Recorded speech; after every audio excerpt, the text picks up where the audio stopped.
Hey friends, and welcome to the Girl Means Business podcast. I'm your host, Kendra Swalls, a photographer and educator on a mission to help you find your passion, power, and purpose through entrepreneurship.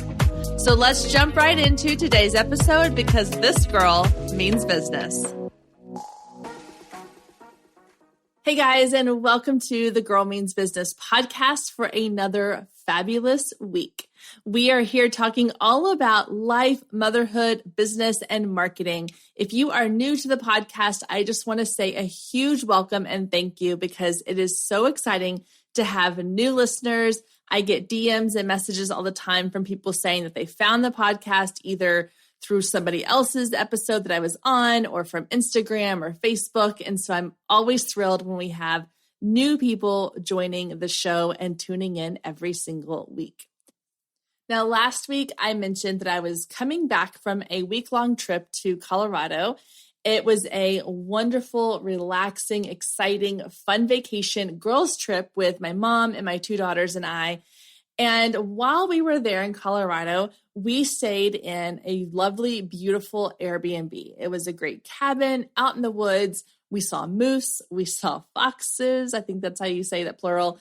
And we just enjoyed nature. Now, in the process of choosing where to stay, I looked on Airbnb and VRBO and all these different options. And it kind of occurred to me as I was preparing for today's episode that the topic we're going to talk about today of luxury brands really kind of hit home when it came time for me to choose a place for us to stay.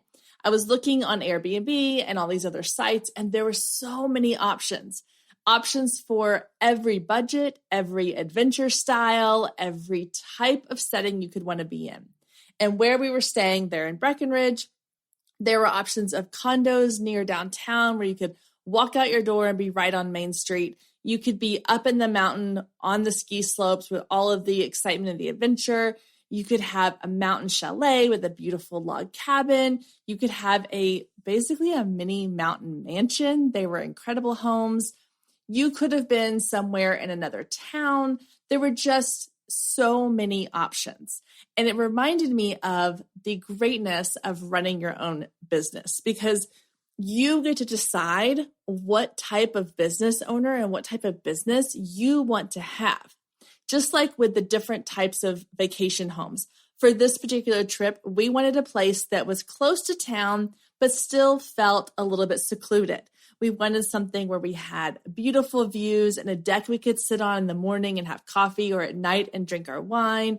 We wanted to be able to feel like we were in the mountains and really experience that mountain feeling, but not be so secluded that we were driving 30 minutes to get somewhere. So we found our perfect little spot. And your business is the exact same thing. Whatever it is that you are offering to your audience, whatever it is that you're creating for them, if you're creating a feeling, if you're creating a experience for them that is unique to your brand, you're going to attract people who want that. This house that we chose attracted us to it because it offered the things we were looking for. If we had been looking for adventure and excitement and busy lifestyle downtown, a fun condo with a game room and all the amenities, then we would have gone in that direction. But for this particular vacation, that was not what we were looking for. And the same thing applies to your business. And I've talked about this in past episodes, and we're going to get into it today with my interview with Sarah. But the idea of really understanding who your brand and your business is designed for. I'm going to use the analogy one more time of the Airbnbs, but some of these condos that we looked into, they were not designed necessarily for the family types. They were designed for adventure couples who were there to go hiking or skiing or whitewater rafting. They were smaller. They were more intimate. They didn't have all of the amenities that we could get in other places because we had children traveling with us.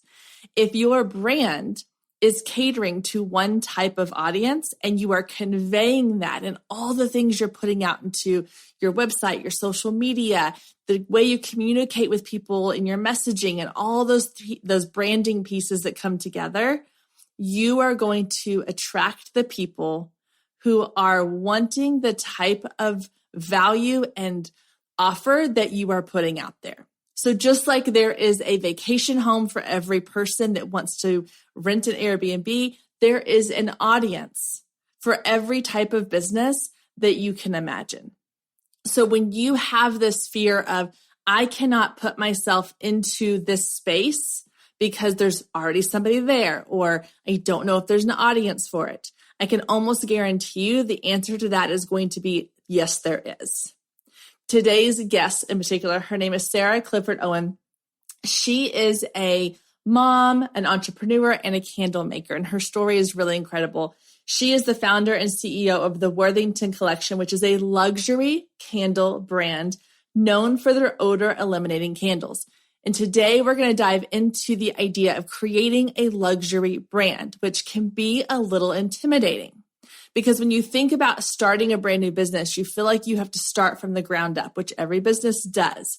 However, that does not mean that you have to put yourself in a position to price yourself or present your company in a way or your brand in a way that does not scream, this is who I am catering to.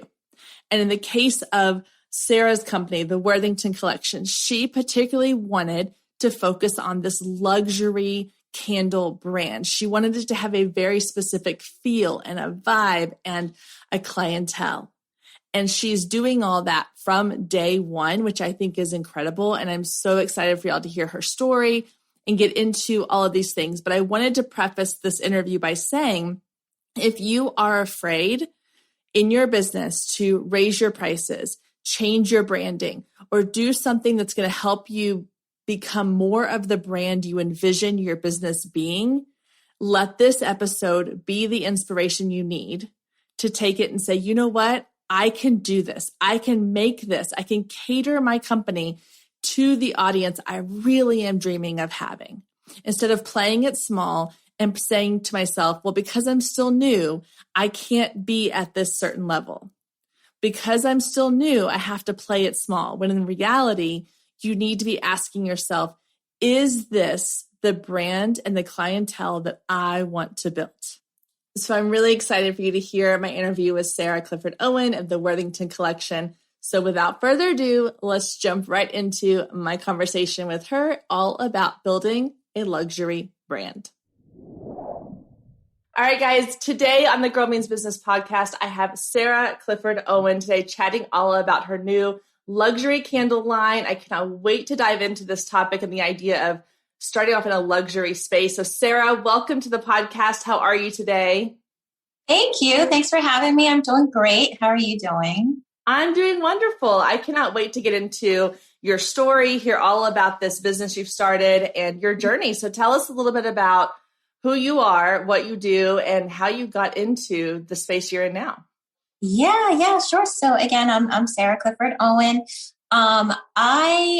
It's kind of a shift for me. So I was in healthcare project management for over 10 years. So completely random jumping to candles, but it's having a business and creating something has always been, since I was a little girl. I mean, my parents were business owners. I always wanted to do something. They owned a funeral home. I knew I definitely wasn't doing that, but, I always wanted to be like them and own something, but I just could never, find what it is that I wanted to do. And I would see other people starting businesses and saying, yeah, no, that's not for me. So, hey, I'm really good at project management. Let me stick to that. And then, during the pandemic, when, everyone is home and, I used to like to go out to eat, to unwind or, meet with friends or just go out with my husband and my kid. And, that kind of stopped. So, cooking has always been a passion of mine as well, but, nothing that I'd be like, oh, I'm going to start a business cooking. But I started cooking a lot more. It's like, all right, well, we can't really go out to eat. Like we're going to cook. And I did one of those delivery services that delivers like the ingredients and stuff. So I was using a lot of different spices and things that I had never really used before. And like the smells are awesome while you're cooking. But after it was like, okay, this house is like starting to smell of, like everything that I cooked this entire week is just like circulating through the vents. So I started using a lot more candles and ordering a lot of candles online. to hopefully like combat those smells. And some of them smelled really great. I'd like them while I was cooking and, kind of help. But then after the fact, it's like, okay, that stuff's still here.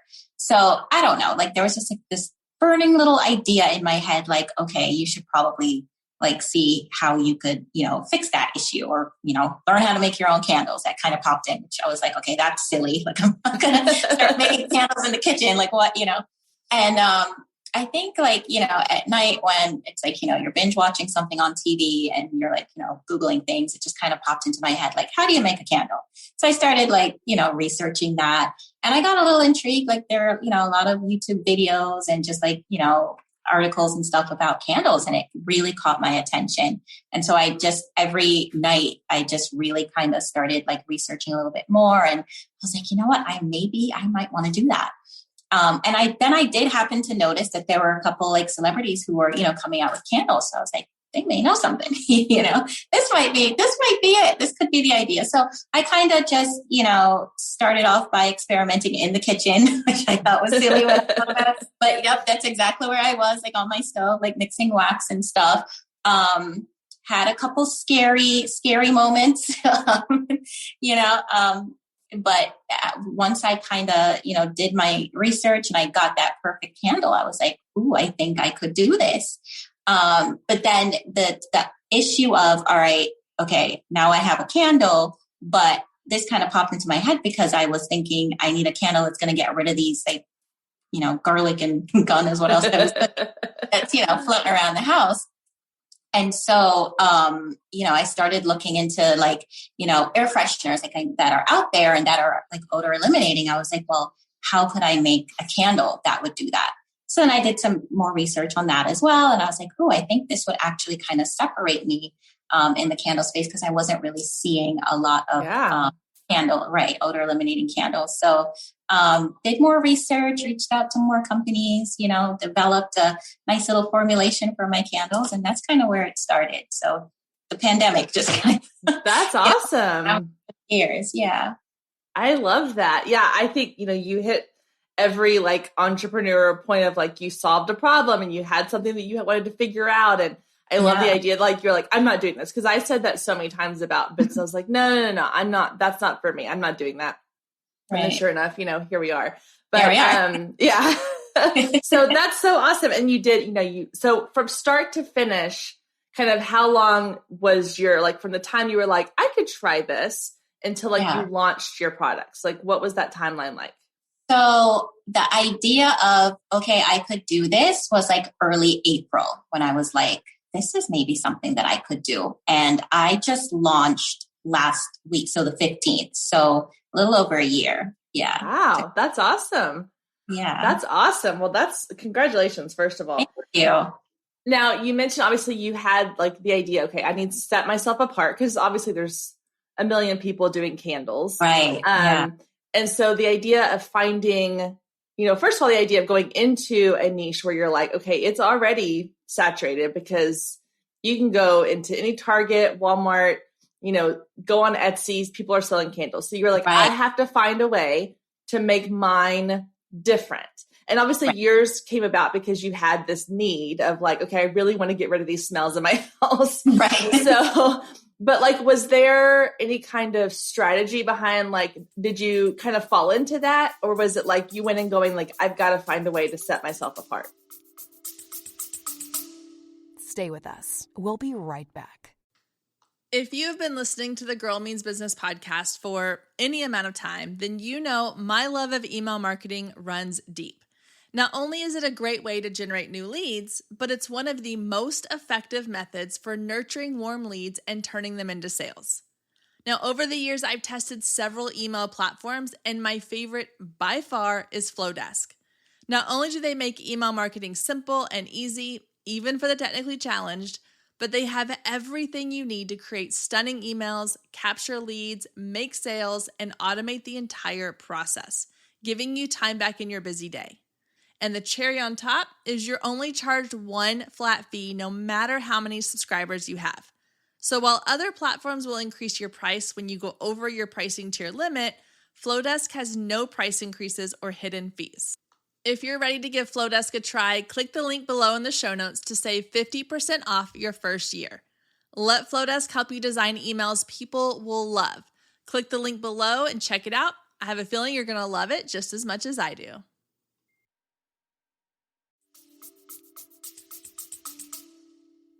I did go in thinking I need to set myself apart because, when I was researching, I was like, there are so many candles. And I actually knew going in that I wanted to be in the luxury candle space simply because I just had this vision of what I wanted my candles to look like. And then also because I wanted to make my candles like natural and, use like natural waxes, which, those waxes are more expensive than, let's say paraffin or, less natural waxes. So I knew I wanted to be in that luxury space, but I also knew, okay, in order to stand out, what can I do?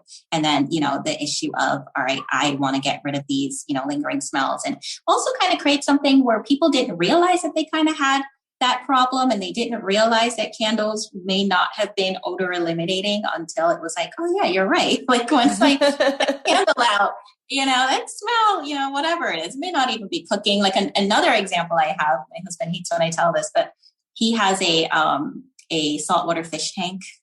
And so during the pandemic, he had to kind of take care of it himself, like before, he hates when I say this too, but like professionals were coming in and doing it. And then he started kind of doing it. And sometimes, I could tell when something went wrong, like it didn't smell the best. Oh man. Yeah. So, even if he corrected that problem, that would be lingering too. And it's like, okay, definitely, we could light a candle, but it kind of smells like whatever's happening in the tank and candles. So it's like, I need to, have something that's going to get rid of that. Once you fix the problem, like whatever's lingering is gone. So, yes. It's just like common household issues. If you have a pet or, sometimes kids, God knows what they might bring into the house or, what might happen that might just have like a lingering, odor. And I just kind of wanted to create something that would get rid of that. So, yeah. I'm thinking when you said that you were like most candles just kind of give you that scent of like, oh, it smells really good on top of the bacon grease from breakfast this morning. Like, so that's so true. And yeah. And you don't, you hit the nail on the head when you were like, most people don't even consider like the eliminating factor, the odor eliminating factor. So you said you knew right away you wanted to go into that luxury space. And I think this is a common kind of misconception with entrepreneurs is that they think, okay, I'm launching this business. I have to start small and then grow big, or like I have to start, low and then go high. And that's just not the case. And so you said you kind of had this vision, you wanted to go into the luxury space. So what went into that kind of planning wise? Because obviously you've got your product, but then that means now you've got to get like packaging and branding, and you have to speak to and market to a luxury audience. So tell us a little bit about like, what was the thought process that went into all of those pieces that create the luxury brand? Yeah. So I think because I've been a project manager for so long, just being able to sit down and I literally had a project plan for this project I worked on. And I just knew that I needed to outsource a lot of these pieces. Like I'm not a very like creative person. So I knew I wasn't going to be able to design like, the packaging and stuff like that. So I knew that I needed to find people that could work with me and kind of listen to my vision and transcribe it and kind of, draw something that I'd be like, yeah, that's it. So, once I kind of outlined like the different steps that I thought would be involved with the project from, the branding to the website creation, social media management, all of that. I kind of outlined that. And then I got to work, reaching out to like freelancers. I used a lot of websites like Upwork and Fiverr. I don't know if you're familiar with that, just to reach out to like freelancers and kind of, let them kind of, understand like what my vision was and see if they could work with me. And once I kind of found the people that I was like, all right, that they sound like they understand me, like they realize that I don't know what I'm doing, but they were like really nice about it. And so I, hired the people and we just kind of started mapping out, like, tell us your vision. Like, so the colors were all mine. I don't know why I had dark green and gold in my head. I don't know where it came from, but I'm like, those are my colors. I want those, and it was just really just finding people who could work with me, kind of understand where I was going and kind of like, okay, I think this is what you're looking for here. and a lot of research because, I was doing everything online too. I couldn't travel in to meet someone and sit face to face and kind of look at what they've done, so that was also kind of difficult too. During the pandemic, everything had to be virtual or over the phone. But yeah, just research and more research and just kind of, finding the right people. And luckily I did. So yeah, I like that you outsource a lot because I think that's another kind of misconception people have is that when you're starting out, you have to kind of bootstrap everything and do it all yourself. But I love that you were like, I am not creative in the sense that like, I'm not going to design my packaging. I'm not going to design my website. And I think when you are trying, I mean, it's one thing if you're like, okay, I'm going to make candles and set up like a little Etsy shop and it can just be like a little mom and pop thing. And not to just like credit that, but if you're going for a certain, niche market, you have to come out of the gates swinging, Exactly. Yeah. And go ahead.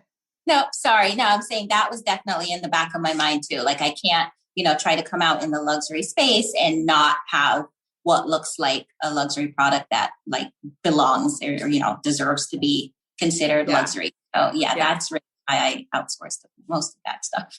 Well, and I was going to say too, I was looking at your website earlier and I love the green and gold. And it's funny because like I'm here in Texas. I grew up in Waco, so it's very Baylor colors, but I was like, that's not what came across to me. Because when you mentioned like the green and gold, I was like, oh, I didn't even realize looking at it that's, I mean, I took in the color scheme, but it was more an overall feeling I got from your website. But I love the combination. So, okay, I want to kind of go into the mindset of this luxury space, because I think, again, like we all sort of start to have this idea of like, yes, I want to, I come from a photography background where, a lot of times people will start off charging like $50 to $100 for a session. And I know a lot of photographers who are like, oh, no, I charge like thousands of dollars for a session, which is kind of that's that luxury space. But you have to have a different mindset to get there. You have these, that imposter syndrome, that voice in your head that's like, oh my gosh, this is, what am I thinking? Like I have a project management background. What am I doing selling candles? Right. So, yep. Is there anything that you've done to kind of help just kind of get your mindset in the space where you feel confident in like going forward? Do you have those moments where you're like, what am I doing? And like, how do you push through that?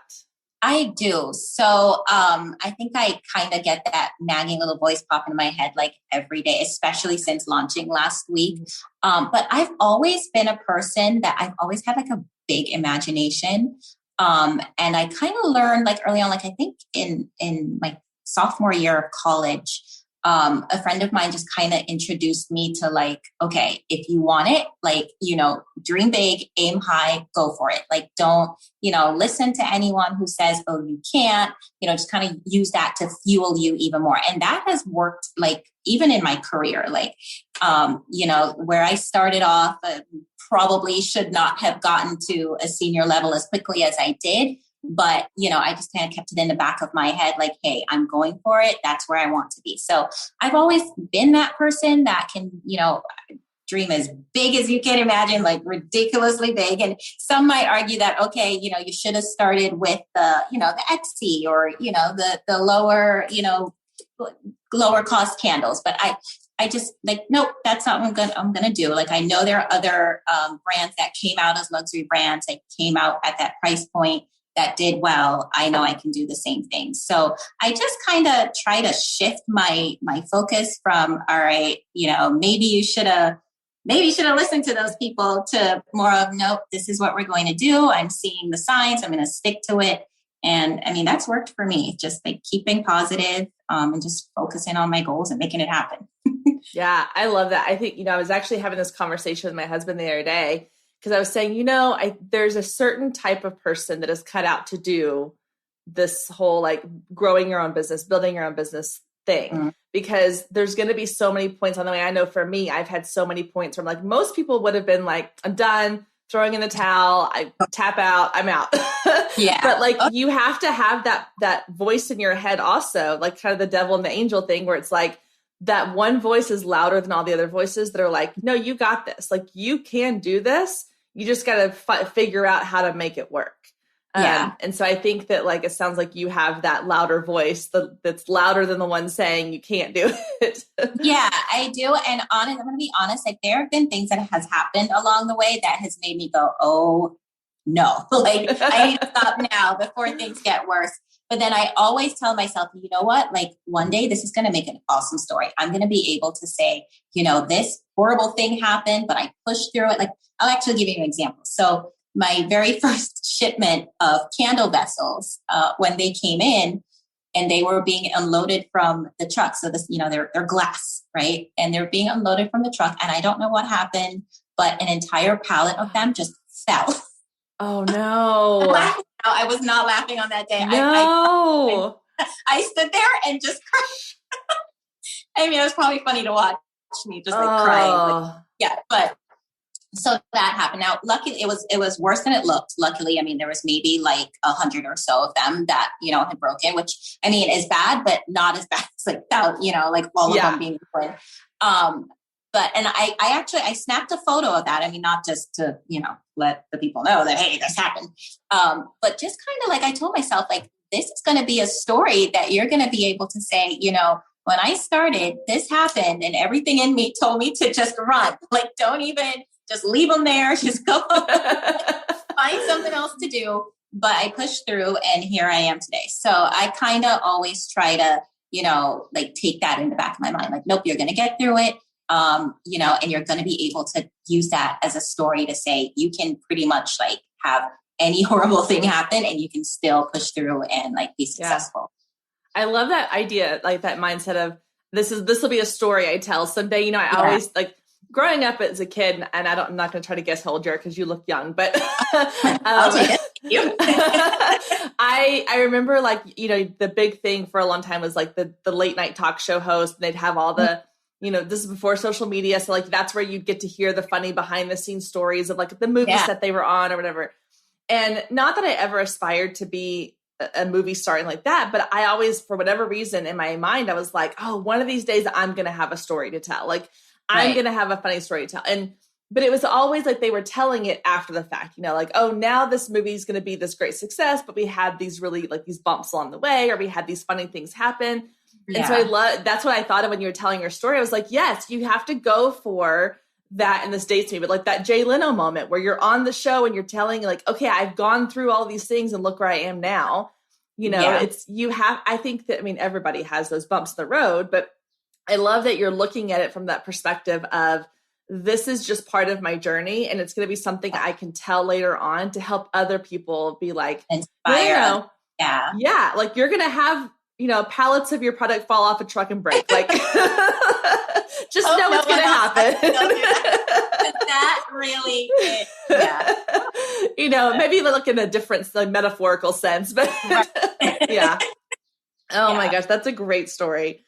Okay, so let's talk about sort of the marketing side of this. Because you said you just launched, and obviously, like I said, your website's gorgeous. Your products look amazing. So, what are you? Because you are, you're not in that Etsy space. You're not. There's a whole different audience that you're trying to appeal to, and I think that it's important to point out that like there's different ways that you market to these different audiences. And whether you're independently selling on a like Etsy or out of your at farmers markets and things like that versus, on a luxury product and in a different space, how are you changing your marketing, or how are you not changing, but how are you marketing to that space so that you feel like you're hitting the right audience?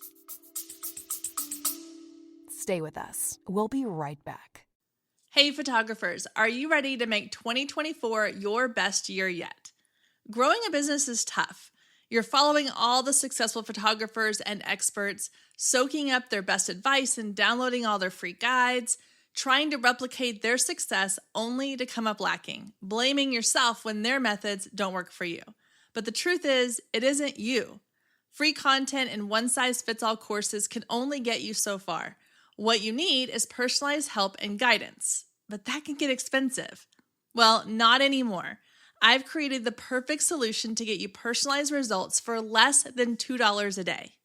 Introducing the Focus Photographer Lab, a one-of-a-kind coaching membership that gets you one-on-one results for a fraction of the cost of traditional coaching. Inside the lab, you'll find the 3 C's to success: classes, coaching, and community. With classes, you gain access to a treasure trove of pre-recorded trainings and invaluable resources. With coaching, you get monthly live trainings and Q&A sessions, along with my favorite part, the weekly one-on-one office hours, where we get to address your unique questions and challenges. And then there's the community, where you get to connect with an amazing group of talented female photographers who share your passion, supporting each other and inspiring each other to greatness. The best part is it doesn't come with an expensive one-on-one coaching price tag. You get all of that for just $47 a month. You can even try it for free for 14 days to make sure it's a good fit for you. And there is no contract and no obligation. You can cancel at any time. So what are you waiting for? Head down to the show notes and click the link to learn more and get signed up today. And let's make 2024 our best year yet. So that was one of the areas that I definitely outsourced because I literally created my own personal Instagram page a month ago. Like I didn't even, I had one for my dog. So my Shih Tzu, has had an Instagram for like 2 years and she has over 1,000 followers. But no one's going to want to know what I'm doing every day. Like, today I cooked dinner and lit a candle. Like, so I didn't have any social media, but I was like, you know what? I'm going to outsource this to the professionals and get, assistance while also educating myself too, because I know it's important for me to know what's going on. But I just knew that, there are people out there who have been dealing with, not just Instagram, but all the other, social media pages that are out there that I did not have, who can kind of guide me and kind of set me up with like, all right, this is what you need with content. This is who you need to kind of tailor your content to. This is how we're going to do the marketing. And then also because I want people for my brand, I decided that I wanted people to get to know me. I think because for like a personal reason, like when I'm purchasing something, like if I take a look at something, especially if it's not the cheapest product, like I kind of want to be like, all right, hold on, who is this? Where did it come from? All of that. And so whenever I, can actually see like the person behind it, that to me kind of like sells the product too. So like, I want people to get to know me and see that I'm a real person and kind of hear my story and, just kind of like, I'm just an average person, like, nothing special, but this is me. So that's a part of my marketing too. Like, hey, let's take the time for people to kind of be like, all right, this is the company, this is who's behind it. And then, naturally, like when you're marketing on social media, you get to, kind of tailor your audience. So you can say, people who are specifically interested in, these other, maybe like some competitors or other just like, like Nordstrom or other like luxury, retailers. So definitely kind of like tailoring the marketing strategy towards those people right now. So we're building social media engagement, which is going really well. And then we're also doing Facebook targeting. So just kind of building brand awareness, which is also going really well. Like every day I look and I'm like, wow, all these people are going to my website. That's so awesome. Like, oh, yeah.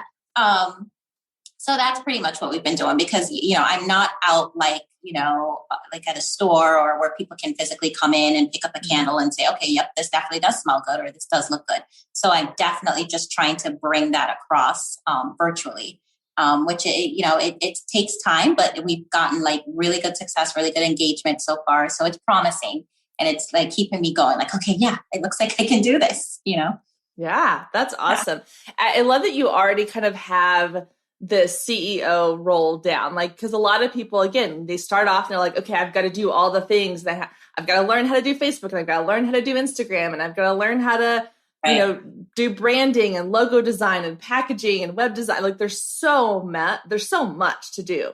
And I think the ultimate goal is to always get to the point where you are able to only do the things that you are good at and then let other people, live in your zone of genius and then let other people take care of the rest. And you just dove right into that, which I think is amazing.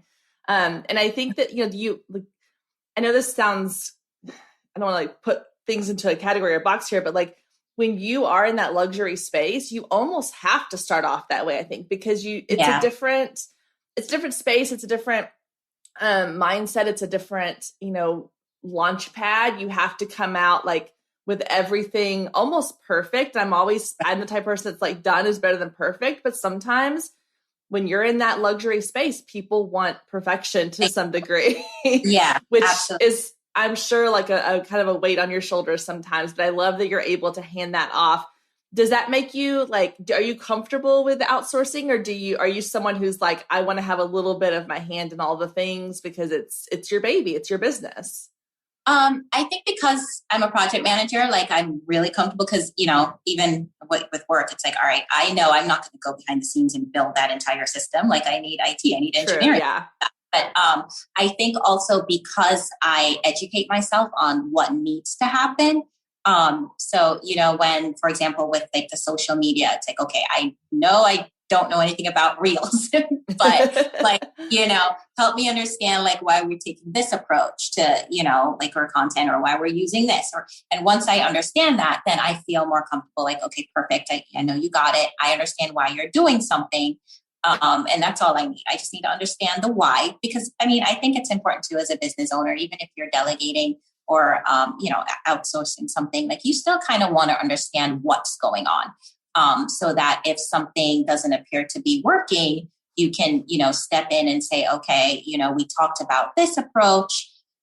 Maybe we can try, I did a little bit of research and saw this, like, why haven't we tried this approach? Like, so you definitely want to keep yourself informed. But I recommend 100% as much as you can outsource, especially if you're not an expert in that area, just to free up your time to do, what you are an expert at, which for me is making the candles, which takes a while, Yeah. It takes time.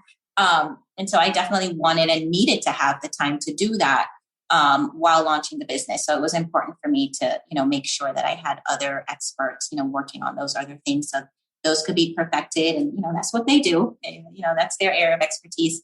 And I could kind of just focus on my product. So I love when I see somebody's like past work experience kind of filter into their business, because, like I came from a teaching background. I was an elementary teacher for years. And when I left, I always had this idea of like, oh man, I feel like I've wasted all these degrees and, experience. And now, I'm using my teaching skills more than I ever was before almost. And so I love it when it kind of comes that full circle of like your project management background and the fact that you have done this, like that makes such sense, that you're so used to managing a team of people who are doing the things that's going to really, bode well for you in business. And I wrote down what you said. Like you want to understand the why of something. Right. You don't necessarily need to know the how of something. I think that is so important with the outsourcing piece, because like I know a lot of people who are running businesses who are like, but I want to know how to do all these things so that I can do them. And I was like, you don't need to know the how. Like, I don't need to know the technical parts that go into building my website. Like I don't need to know how to code, but I want to know, like, why are we doing something a certain way so that I can understand, that aspect of it. That's one of my favorite, pull quotes from today, I think is so good, is you need to know the why, but you don't have to know the how. Exactly. Yeah. Well, I am so excited for you for this new business launch you have. So one last question before we kind of wrap up is, what is your kind of big goal? Like what are you hoping a year from now for your business to look like? So I started with candles, but I really do want to branch into other things like luxury home goods. And it kind of, when I was choosing the name for the business, I didn't want to select, something like, Candle Co., like Worthington Candle Company, because I did want to kind of keep it open so I could incorporate somewhere down the line. I don't really know what it looks like yet. I've got all these huge visions and write stuff down.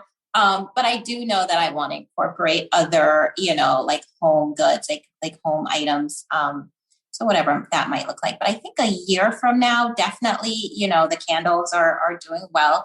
I would love to get into maybe like a major, retailer as well. And then also, be launching other items for the Worthington collection. So that's so awesome. Well, I cannot wait to follow your journey and we'll come back in a year and do a recap and see how far along you are. That's so cool. We'll tell people where they can find you, how they can reach out to you if they have questions or all that information. Sure. So the name of the company is the Worthington Collection. So the website is theworthingtoncollection.com. also on Instagram and Facebook. So at the Worthington Collection. And also, if you'd like to kind of get to know a little bit more about me, at Sarah Clifford Owen on Instagram as well. Perfect. I'll have all those links down in the show notes for everybody. So Sarah, thank you so much for joining us today. I love your story. I love this journey that you're on. Like I said, I cannot wait to see a year from now all the amazing things that you're doing. So thank you so much for joining us, and we'll have to catch up again soon. Absolutely. Thanks for having me. Have a great day. Bye. Bye. Thank you so much for joining us today. I hope you enjoyed the conversation as much as I did. And as always, you can find any links or resources mentioned in today's show down in the show notes. And if we're not friends outside of the podcast yet, then what are you waiting for? Come find me on Instagram at Girl Means Business. Send me a DM letting me know what you thought of today's episode or any of the past episodes you've listened to. You can also take a screenshot of today's episode and post it to your stories, tagging at Girl Means Business, and I'll give you a shout out on my page. I love connecting with you and hearing all about your business and can't wait to get to know you more. I hope you have a wonderful week, and I will meet you back here next week, same time, same place.